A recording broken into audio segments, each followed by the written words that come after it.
నమస్తే. ప్రస్తుతం మనం తెలంగాణ భవన్లో ఉన్నాము. మనతో పాటు బీఆర్ఎస్ పార్టీ రాష్ట్ర నాయకులు ఆర్ఎస్ ప్రవీణ్ కుమార్ గారు ఉన్నారు. సార్, నిన్న జరిగినటువంటి షాద్నగర్ ఘటన మీద ఇప్పటికే రాష్ట్ర వ్యాప్తంగా దళిత నాయకులంతా ఇతర నాయకులంతా కూడా స్పందిస్తూ ఉన్నారు. సో దీని మీద మీరేం చెప్తారు? నిన్న అక్కడికి వెళ్ళిరు, బాధితురాల్ని పరామర్శించారు. కేసీఆర్ గారి ఆదేశాల మేరకు మేమందరం కూడా అక్కడికి పోవడం జరిగింది. చాలా అవమానకరమైన సంఘటన, జరగరాని సంఘటన, చాలా దౌర్జన్యకరమైన సంఘటన.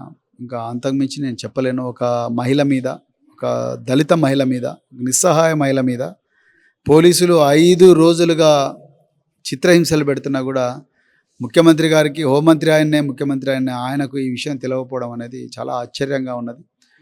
ఈ ప్రభుత్వం ఒక పథకం ప్రకారమే మహిళల మీద దాడులు చేస్తూ ఉన్నది. ముఖ్యమంత్రి స్వయాన మరి మహిళా ఎమ్మెల్యేలైన సబితా ఇంద్రారెడ్డి గారు, సునీతా లక్ష్మారెడ్డి గారి మీద కూడా కించపరిచే విధంగా వారిని మాట్లాడడం జరిగింది. అది అండగా చూసుకొని దానం నాగేందర్ గారు కూడా మరి మాతృమూర్తులను తిట్టే విధంగా మాట్లాడడం జరిగింది. అది అండగా చూసుకొని ఇవాళ పోలీసులు మేము ఏం చేసినా నడుస్తుంది, మహా అంటే సస్పెండ్ చేస్తారు, దాని తర్వాత ఏం చేస్తారన్న భావనతోని పోలీసులు కూడా ఇష్టం వచ్చినట్టు మహిళలను చిత్రహింసలు పెడతా ఉన్నారు. ప్రభుత్వ వైఫల్యం అనుకోవాలా, అధికారుల నిర్లక్ష్యం వల్ల అనుకోవాలి? రెండు అండి. అధికారులు ఎప్పుడు నిర్లక్ష్యంగా ఉంటారు? ప్రభుత్వం నుంచి ఎలాంటి పర్యవేక్షణ లేనప్పుడు అధికారులు నిర్లక్ష్యంగా ఉంటారు. అధికారులు అనేవాళ్ళు ప్రభుత్వం ఇచ్చే డైరెక్షన్తో పనిచేస్తారు. ప్రభుత్వంలో డైరెక్షన్ ఇచ్చేటోడే లేడు, ఇచ్చేటోడేమో రాంగ్ డైరెక్షన్లో ఉన్నాడు. ఇచ్చే వ్యక్తి రాంగ్ డైరెక్షన్లో ఇవ్వమంటున్నాడు. ఫ్రెండ్లీ పోలీసింగ్ కాదు, లాఠీ పోలీసింగ్ చేస్తాం, రైట్? పేగులు మెడకేసుకుంటాం, శవాల మీద నడుస్తాం, తర్వాత అమ్మనా బూతులు తిట్టేటోళ్ళని వెనుకేసుకొచ్చి తెలంగాణ యాసలు ఇట్లనే మాట్లాడతారని చెప్పడం.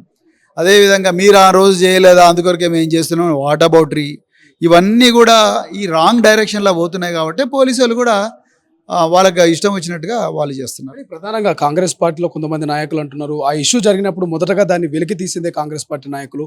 ఇవాళ ప్రతిపక్ష నాయకులు వచ్చి రాజకీయం చేస్తూ ఉన్నారు. గత పరిపాలనలో 10 ఏళ్ల పాటు అనేక అరాచకాలు, మరియమ్మ లాకప్ డెత్, ఇవన్నీ ఉన్నాయి. ఎందుకు అప్పుడు మాట్లాడలేదు, ఎప్పుడు ఎందుకు దీన్ని రాజకీయం చేస్తున్నారు అంటారు? దీనికి ఏం?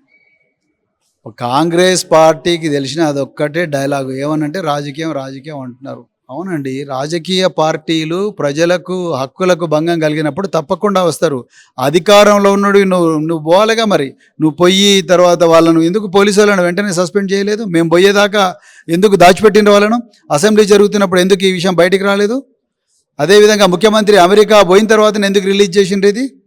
ఇవన్నీ ఏంటంటే ఇవన్నీ కూడా రాజకీయం వాళ్ళు చేస్తున్నారు. ఈ రాజకీయాన్ని వాడుకొని దళితుల మీద దాడులు చేస్తున్నారు, మహిళల మీద దాడులు చేస్తున్నారు, దౌర్జన్యం చేస్తున్నారు, గూండాగిరి చేస్తున్నారు. వాళ్ళు చేస్తున్నారు రాజకీయం. మేము రాజకీయ పార్టీగా, రాజ్యాంగబద్ధమైన సంస్థగా మేము పోయి వాళ్ళ హక్కులు కాపాడుతున్నాం. అది మేము చేస్తున్నాం. మరి ఎవరు ఇది రాజకీయం అంటే okay, we are okay with that. అసలైన తొలి వెలుగు. ఫాలో వాట్సాప్ @తొలి వెలుగు అఫీషియల్.